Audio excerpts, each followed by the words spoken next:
este tiempo que hicimos la serie de cómo escribir una novela, hablamos de todo lo que hay que hacer para planificarla y ahora que ya llegamos a la parte de la trama, me gustaría que empecemos a charlar de lo que no hay que hacer al momento de escribirla. Así que hoy te traigo 5 errores que cualquier editor te puede marcar en tu novela y te va a marcar si es que los cometes, así nos evitamos correcciones infinitas. Dicho esto, empecemos.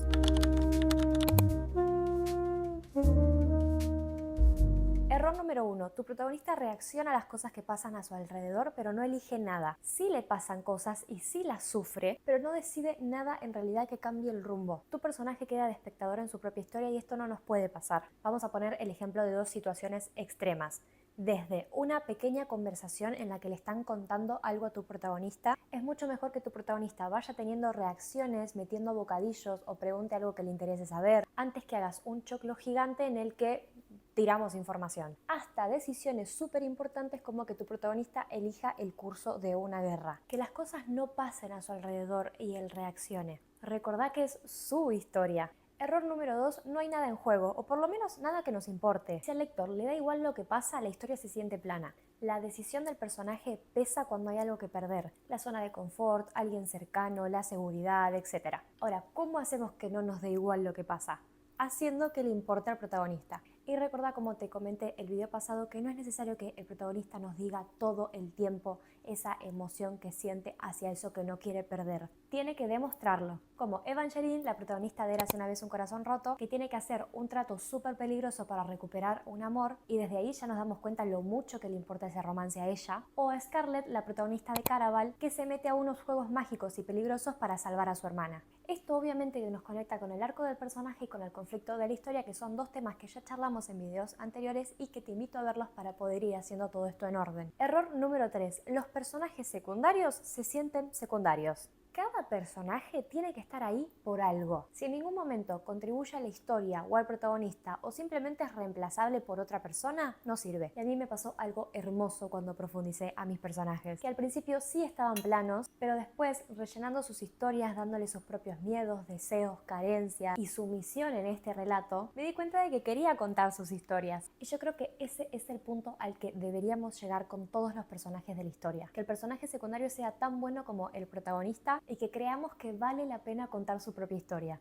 El primer personaje famoso que se me viene a la cabeza que nos da esta sensación de que queremos escuchar su historia es Asriel de Una corte de rosas y espinas, que no es el personaje principal, pero que igualmente está todo el mundo esperando el 6º libro porque sabemos que nos van a contar más de él. Bueno, todos tus personajes se tienen que sentir así, igual de desarrollados que el protagonista. Así que tomate todo tu tiempo para hacerlos. Y si querés que haga otro video específicamente de cómo armar personajes, déjamelo en comentarios. Error número 4, que todo te salga demasiado fácil. Si por cada decisión que toma el protagonista, por cada avance en la trama, no hay un precio, una consecuencia emocional o narrativa, nada va a impactar y vamos a perder al lector. La fórmula sería decisión, consecuencia igual a profundidad. Eso es lo que queremos lograr. Toda decisión va a tener consecuencias y a medida que la historia avanza, esas consecuencias podrían pesar más. Así las decisiones se van poniendo más difíciles, como la del lector por soltar tu libro. Vamos con un ejemplo. Imaginemos una versión mal hecha de Harry Potter. Harry descubre que es un mago, va a Hogwarts, Voldemort intenta volver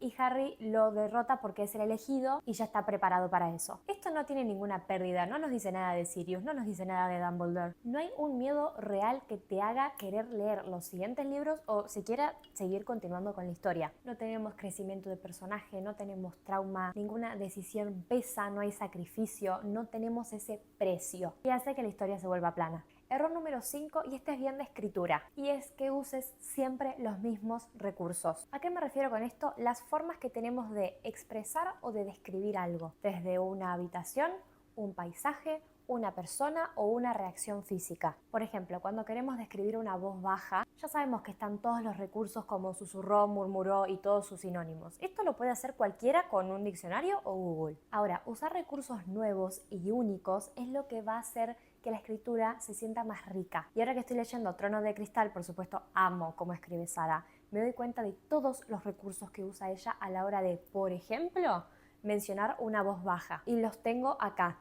Voz de medianoche, voz de amante, que esta me encanta, yo también la uso. Cuando habla Eileen dice con dulzura y después, por ejemplo, un ronroneo.